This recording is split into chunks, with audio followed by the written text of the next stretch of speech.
करायचं स्मरण. जय जय रघुवीर समर्थ. श्री समर्थ कृपेने एक सुंदर असा बोध, एक सुंदर असं श्रवण आपल्याला प्राप्त झालेलं आहे. या श्रवणाच्या माध्यमातून उत्तमाचं सामर्थ्यसुद्धा समर्थांनी प्राप्त करून दिलेलं आहे. बघा, प्रत्यक्षपणे भाग कसा दिलेला आहे, नक्कीच श्रवण करूया. समर्थ म्हणाले, आपल्या आयुष्यात आपण सारखे विचार करत असतो. एकदा तरी असा विचार करा की ज्यामुळे आपला देह सुखी राहील. आणि तेव्हाच तो सुखी राहील जेव्हा प्रत्यक्षात आयुष्यात काही मिळालं किंवा नाही मिळालं, तो नशिबाचा खेळ आहे एवढं मात्र आपल्या मनामध्ये ठेवेल. पण प्रयत्न इतका करा ना की परमेश्वराला सुद्धा देणं भागच पडेल. कारण का आयुष्यात आपण खूप काही पाहिले हो, अनुभवलं. दुसऱ्यांच्या वाटेला खूप काही प्राप्त झालेलं आहे आपल्या डोळ्यासमोर. आपल्या डोळ्यासमोर बघा, ती मुलं, त्या मुली बघा प्रत्यक्षात लहानाच्या मोठे झाले आणि त्यांच्या आयुष्यात त्यांना गाडी मिळाली, बंगला मिळाला, बघा सुखसोयी उपलब्ध झाल्या. तरीसुद्धा माझ्या देहाला काहीच प्राप्त झालेलं नाही आहे. माझ्या आयुष्यात फक्त एक सायकल प्राप्त झालेली आहे. परंतु समर्थ म्हणाले, काही मिळालं किंवा काही नाही मिळालं तरी आयुष्यात सुखी राहणं खूप गरजेचं आहे. आता त्याच्या वाटेला किंवा तिच्या वाटेला सर्व काही जरी प्राप्त झालं असलं तरी एकदा विचारून पाहून ये, एकदा विचारून परत ये. समर्थ म्हणाले की तू तुझ्या जीवनात प्रश्न विचार. तू तुझ्या जीवनात तुला सर्व काही प्राप्त झालेलं असताना तू आनंदी आहेस का? तू सुखी आहे का?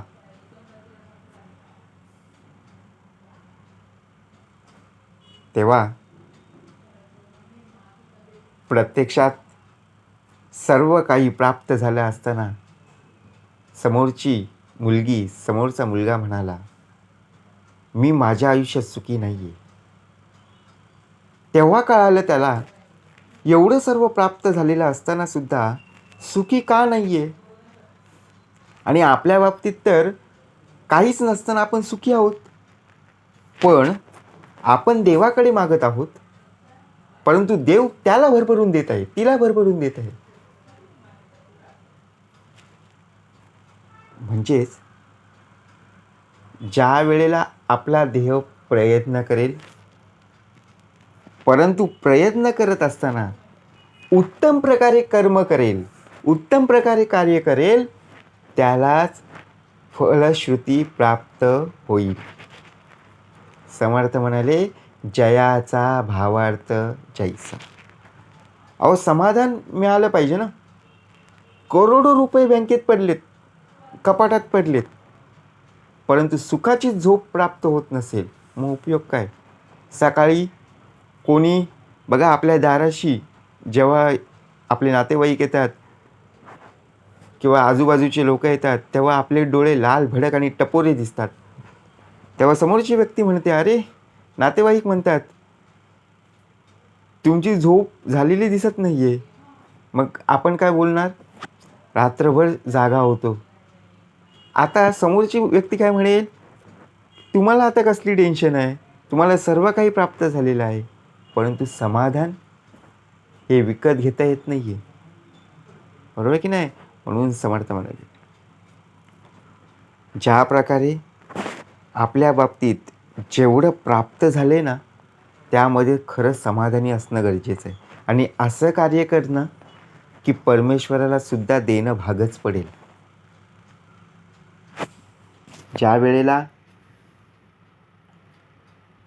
आपलं कार्य असं कर, आपण देवाच्या मंदिरात जात असतो, घरामध्ये सुद्धा बघा अधिष्ठान असतं, घरामध्ये सुद्धा देवाचे फोटो असतात, आपण नमस्कार करतो. आणि नमस्कार करत असताना आपण देवाकडे काय मागतो ना, हे प्रथमतः आपण विचार केला पाहिजे. याचा विचार कर. काय मागितलं आज? दिवसभरात आपण प्रत्यक्षात काय केलेलं आहे आणि देवाकडे काय मागत आहोत, याचा एकदा विचार कर. आपण देवाकडे मागतो, देवा मला आलिशान गाडी दे, आलिशान बंगला दे. परंतु जर आपण उत्तमाची कर्म करत नसू, मग देव कसा देईल हो? विचार करा. देव देण्यासाठी झालेला आहे, परंतु तुझी कर्म जर कमी पडत असतील, मग विचार करा. जेवढी शिल्लक, जेवढी पुण्याई, तेवढंच प्राप्त होईल ना. म्हणून चार चौघांमध्ये आपल्या आईबापाची मान खाली झुकता कामा नये. भले पैसा कमी असो, परंतु इज्जत मात्र गेली नाहीच पाहिजे. समर्थ म्हणाले, कुणाकडे असं कार्य कर की आईबापाला हात पसरण्याची गरज पडता कामा नये. आपलं कर्तव्य आहे. ज्यावेळी आपण लहान होतो तेव्हा आईबापांनी बघा प्रत्यक्षात आपल्याला लहानाचं मोठं केलं, कोणाकडून मागून घेतलं, परंतु आता आपली जबाबदारी आहे. असं कार्य कर की जेणेकरून आई वडिलांची बघा मान झुकता कामा नये. आयुष्य जगताना चांगले विचारात जग ना. चांगली लोक आपल्या आयुष्यात येत असतात, वाईट लोक आपल्या आयुष्यात येत असतात. परंतु जर तुमचा कोणी पराभव करत असेल, तर त्यांच्यासोबत पुन्हा उभा राहा आणि उत्तम प्रकारे कार्य कर. जिद्द सोडू नकोस. कारण श्रीमंती ही पैशाने नको, विचारानं हवी. आणि त्यासाठी मनाने समाधान असणारी व्यक्ती बघा प्रत्यक्षात आपल्या जीवनात हवी. आपल्या बाबतीत खूप लोक पाहायला मिळतात, परंतु ज्याच्याकडे पैसा त्याच्याजवळ आपली मैत्री जास्त घट्ट असते, बरोबर की नाही. आणि ज्याच्याजवळ पैसा नसतो त्याच्याजवळ आपण जाण्याला विरोध करतो. म्हणून समर्थ म्हणाले, आपण सुखी तेव्हाच होऊ ज्यावेळी बघा ज्या व्यक्तीकडे पैसा नसतो परंतु विचारानं ती व्यक्ती श्रीमंत असते ना, त्यावेळीच प्रत्यक्षात आपला देह सुखी समाधानी राहील. कारण पैशाने सर्व विकत जरी घेता येत असलं तरी आनंद घेता येईल का विकत? विचार करा. समाधान घेता येईल का? सुख घेता येईल का? नाही ना. बाकी सर्व गोष्टी तू विकत घेशील. फूल बनून हसत राहणं हेच जीवन आहे. आयुष्य जर आपल्याला पाहायचं असेल ना, तर झाडाला येणारं फूल आहे ना, त्याप्रमाणे आपलं जीवन, त्याप्रमाणे आपलं आयुष्य जगता आलं पाहिजे. अनेक प्रकारची बघा फुलं बाजारात पाहायला मिळत असतात, फुलझाडं पाहायला मिळत असतात. एखाद्या आपण बागेत गेलो तिथेसुद्धा बघा अनेक प्रकारची फुलं पाहायला मिळतात. परंतु तीच फुलं, जो फूल उत्तम प्रकारे सुगंध देणारा असेल किंवा उत्तम प्रकारे रंगीबेरंगी असेल. आता विचार करा, धोत्र्याचं फूल कोण काढेल का हो? कोणी घ्यायला जाईल का? नाहीच ना. पण बाजूला मोगऱ्याचं फूल आहे, नक्कीच ना. विचार करा, सुगंधी आहे. आणि सर्वात महत्त्वाचं म्हणजे बघा, ज्याप्रमाणे कळी असली तरी ती आपण घेऊन घरी येत असतो, कारण त्या सुगंधामुळे आपलं मन आकर्षिलं जातं. धोत्र्याचं फूल एवढं मोठं जरी दिसत असलं तरी ते आपण घेत नाही. म्हणून हसता हसता आपलं संपूर्ण आपण दुःख विसरून जातं. हेच खरं जीवन आहे. जीवनात कशाला आपण दुःखी व्हायचो? नाही मिळालं गेलं खड्ड्यात, विचार करायचा नाही आहे. समर्थ म्हणाले, का कशासाठी आपण खड्डा खणायचा हो? आणि त्या खड्ड्यामध्ये सर्व बघा आपलं हसणं पुरायचं, काय गरज आहे? अहो जीवन दिलं, आयुष्य दिलं आहे ना, उत्तम प्रकारे जगा. सर्वजण आनंदी होत आहेत, मग आपला देह कोपऱ्यामध्ये बसून का रडगाणं गात बसला आहे? विचार करा. नाती जपता आलं पाहिजे, सर्वांशी मनमोकळेपणाने बोलता आलं पाहिजे. हेच खरं जीवन आहे. बरोबर की नाही? म्हणून समर्थ म्हणाले, चांगल्या विचारांची, चांगल्या माणसांची साथ संगत जर असेल ना, तर आयुष्यात नक्कीच काहीतरी कमावलं एवढं मात्र निश्चित. परंतु माणुसकी ही घरातील सर्वात मोठी तिजोरी आहे. आपण कपाटामध्ये किती पैसे आहेत, किती सोनं आहे, किती दागदागिने आहेत, ती आपण तिजोरी पाहायला जातो. परंतु केव्हा कुणाच्या वाटेला कधी मदतीला आपला देह गेला नाही, मग काय कामाचं?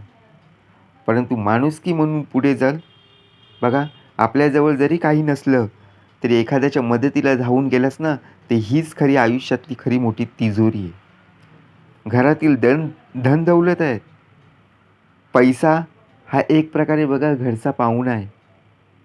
परंतु पैसा कोणत्या प्रकारे येतोय, हे पाहणंसुद्धा खूप गरजेचं आहे. जर चांगले कर्म करत असशील, कुणाला न लुबाडता बघा प्रत्यक्षात जर आपण उत्तम प्रकारे कष्ट करून जर पैसा कमावत असू, तर पैसा ही लक्ष्मी आहे. बरोबर की नाही? म्हणून व्यवस्था ही घराची शोभा आहे.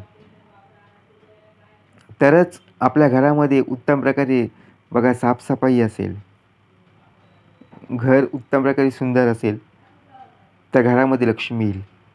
नाहीतर आपल्या देहामध्ये जर आपण पाहायला गेलो, सर्व कचरा भरून ठेवला आहे मनामध्ये, काय प्राप्त होणार आहे हो? काहीच नाही ना.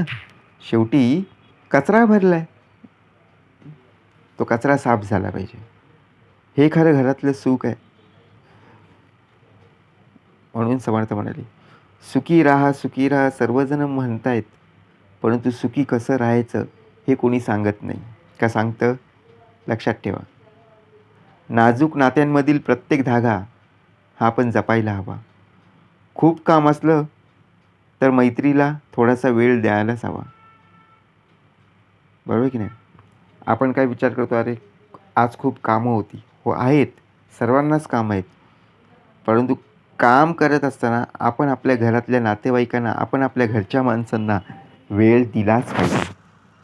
आपण सकाळी उठल्यानंतर बघा निघून जातो आणि संध्याकाळच्या वेळेला आपण येतो, तेव्हा संध्याकाळच्या वेळेनंतर आपल्या घरामध्ये असणारं सुख दुःख आपण शेअर केलं पाहिजे ना. बरोबर की नाही? बोलता आलं पाहिजे. आपण काय करतो, मोबाईल घेतो आणि एका कोपऱ्यात बसतो. उपयोग काय? चार चौघांमध्ये बोलणं, त्यातून होणारा जो संवाद, तो उत्तमाचा असणं गरजेचं आहे. म्हणून बघा, कधी पाहिलं का हो, मिठाची बरणी असते बघा, ती जरी उघडी ठेवली ना, तरी मुंग्या येतात का हो त्यावर? मुंग्या लागतच नाही आहे. पण साखरेचा एक कण जरी पडला ना, त्यावर त्या मुंग्यांची लाईन लागते. मग विचार करा, माणसाचं पण तसंच आहे. जर गोडवा जिभेवर असेल, तर सारे लोक धावून येतील. पण मिठासारखा जर एक खडा जर आयुष्यात आला ना, तर संपूर्ण बोलणंच बंद होईल हो. बरोबर की नाही? दुधामध्ये एखाद्या मिठाचा खडा पडला, की दूध पूर्णपणे नासतं. पण दुधामध्ये साखर टाकली, की ते गोड बघा, गोड पण गोडवा उत्तम प्रकारे वाटते की नाही? म्हणून विचार करा. हा भाग आपल्यावरच आहे. आयुष्यात सुखी राहो. सुखी राहण्यासाठी मंत्र काय आहे? बरोबर की नाही? ज्याप्रमाणे आपला ध्येय उत्तम प्रकारे राहण्याचा प्रयत्न करील, आपली माणुसकी, आपुलकी समजायला बघा प्रत्यक्षपणे एकोपाची भावना निर्माण करील. एवढाच फरक आहे. लोक जगात बघा प्रत्यक्षपणे आपली फक्त माणसं पाहत असतात, पण आपण आपल्या माणसांमध्ये जग पाहायचं आहे. ओळखता आलं पाहिजे. समर्थ म्हणाले, म्हणून ज्याप्रमाणे उत्तम प्रकारे आपलं जीवन आहे, ते जीवन सुखी कसं राहील हे पाहणं गरजेचं आहे. जय जय रघुवीर समर्थ.